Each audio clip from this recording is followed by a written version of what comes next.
Hey, what's going on, everybody? It's Chris with InsideTheU. Just got done with Mario Cristobal's signing day press conference here as the Hurricanes signed 30 players in a class that's ranked number 10 in the country, number 1 in the ACC, according to 24/7 Sports. There's a few things I just want to point out with this recruiting class, and it starts with Jackson Cantwell, 5-star offensive tackle, ranked in the top 10. He was the guy that I got a chance to watch earlier this season. I went to Nixon, Missouri. Check out the channel if you haven't seen that. I talked about my observations as well as there's highlights of Jackson. But just want to add a few more things, as now it's official. He signed with the Hurricanes. And there's something that stood out to me that this staff, talking to the staff, that they really like about Jackson, that you might not be able to see on film. And it's because of his intelligence with the game.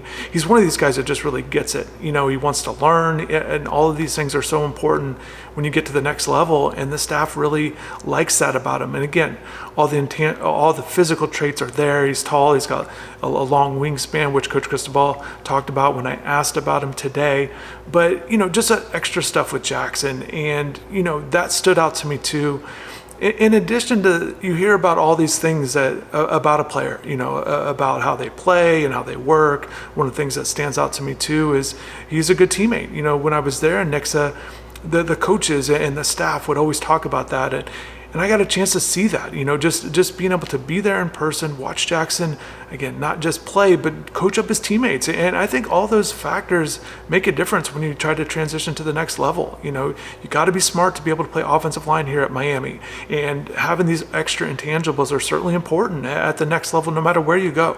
But to be able to see that in person was great with Jackson. He definitely has a shot to be a really good player at Miami, because of the physical traits, certainly. But I think what's going to maybe set him apart is going to be those extra things, the work ethic, the being a good teammate, and all these things, his intelligence with the game, essentially never satisfied, always wants to get better. His head coach talked about that quite a bit when I was there. So I think that stands out to me, just kind of adding a little bit extra in addition to all the things that you see on film with how he plays the game. And then the number 2 ranked player in Miami's class is wide receiver Samarian Wingo out of St. Augustine. Had a chance to go watch him play.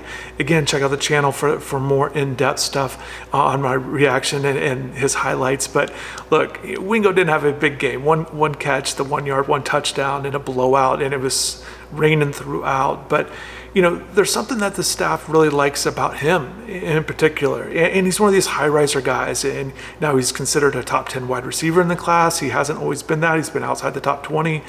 But with Samarian, they really like that they don't have to essentially, you know, have plays geared towards him. You know, he's just a creative player that, you know, that's going to make plays when he gets it, or he's going to get open. You don't have to find ways to get him the ball in a sense. And when I hear that, I think about Shannon Dawson's offense. He talks about all the time about how the ball's going to go to whoever's open. And Wingo's essentially one of these players that they feel like they don't have to really, you know, force feed the ball to. He's just going to get open and make plays and be creative with it. So that stands out to me. It seems like a good fit. And they added 3 other wide receivers in the class. But just watching Wingo, and certainly he's a guy that's been really productive, particularly these last 2 years up at St. Augustine. So another good player, a guy on the rise. And I do want to point this out with Jackson, Samarian, and the rest of these guys. You know, I touched on a few things that the staff likes about these 2 players, but just in general, I want to pass this along because I think this is very important with this staff. They pay a lot of attention to senior film. And what I mean by that is it's not just the guys that they still want to recruit, but the guys that are committed. You know, they want their players to continue to play well, and they're watching senior film. They want guys to continue to do well, and essentially they want to know how much essentially these guys want it. You know, they know these guys are committed. They know they got the NIL opportunities, but what's really important to this staff, and that's why they spend a lot of time every weekend, you know, watching their players, their targets in action, their huddle film. They watch all this stuff because they're trying to identify who's who, or who's going to be a good fit in their program, and they want to be able to identify these things. Essentially, you know, I was asking Coach Cristobal, you know, about Malachi Toney. You know, Malachi's one of these guys that wasn't highly rated, you know, coming out of high school, but he made an immediate impact. And the thing that stood out to me about Malachi, when you listen to Mario talk about him, coaches, players, teammates, everybody talks about, again, going back to what I said at the beginning, the intangibles, all the things that make a big difference in addition to, yes, he's got to be fast, he's got to be, in and out of his breaks, all the technical things he's got to be able to do at the wide receiver position or wherever they play him. But it's that extra stuff that has stood out. And there's things that they're trying to identify in the recruiting process with their recruits in terms of, trying to find those intangibles, identify essentially toughness is always a big one, the competitiveness, finding out who really wants it, all these things they're trying to identify. And they saw signs of that with Malachi. And one of the things that really stood out to them with Malachi was that playoff run when he had to switch to quarterback his senior year, again, going back to senior film, but that really showed a lot. And then when he was on campus, he always was one of these guys, even as a recruit, he wanted to throw the ball around, just be in the weight room. He just wanted to do different things.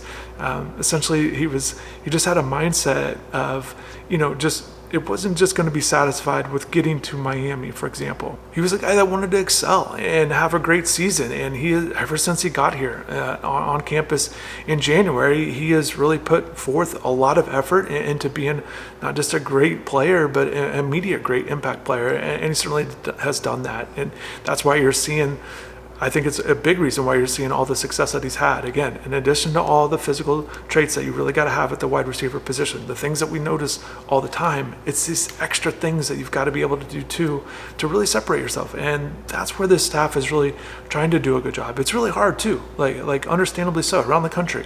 Coaches are obviously trying to sign good players for different reasons, and sometimes you just don't know what players are going to be or how things are going to develop until they get on campus. And, it certainly does become on the player as well. You don't know exactly, but they're trying their best to be able to find these things so these players can have, impacts when they get to UM.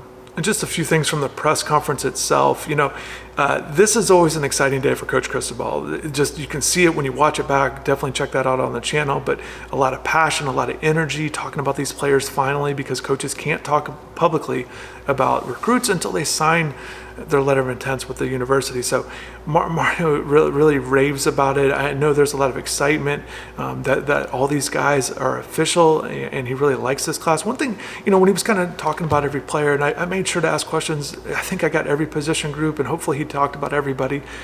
But one thing that stood out to me, he was always talking about these guys, multi-sport athletes. It's not just what they did on the football field.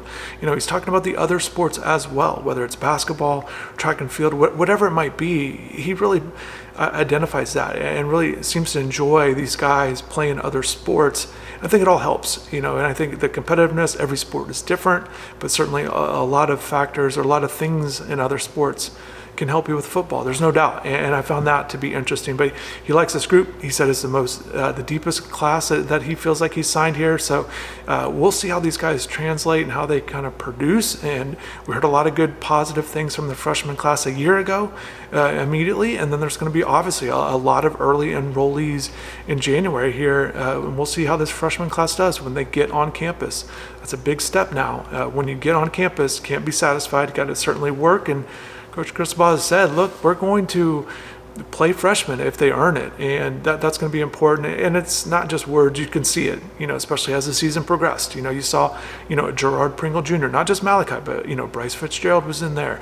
You saw these other guys, Dalen Upshaw, kind of, behind a lot of guys early on in the season, but now he has a role. So there was guys, freshman players this year that got to have roles as the season progresses, and he's certainly looking next year, and we'll see how the roster obviously looks with either player departures, the transfer portal coming up, but certainly the guys they got today, Coach Cristobal and the staff feels really good about it, and just a positive day in terms of the quantity, and they do like that quality at the top as well. And just lastly, Coach Cristobal was asked about the college football playoff rankings, all the controversy surrounding it. And he was asked directly, do you believe that your team is a playoff team? And he said, absolutely. And then he gave a good answer, about 3 minutes, an answer, and a very thorough answer of why he believes his team deserves a spot in the playoffs. So we'll see how it all shakes out. And he talked about Notre Dame. That's obviously the big controversy that everybody's discussing, the head-to-head that Miami won to start off the season, and where where things are with their rankings right now. So Coach Cristobal, definitely check that out. It's in the full press conference, but also I did another video of just him talking about that. So I thought that was good. So you definitely want to check that out. But definitely drop in the comments below. What recruits are you most excited about? What did you think this class needed to get, and were you pleased that they were able to address these in regards to certain positions? But definitely thanks for watching the video. Thank you for subscribing. Have a good rest of the day, and take care.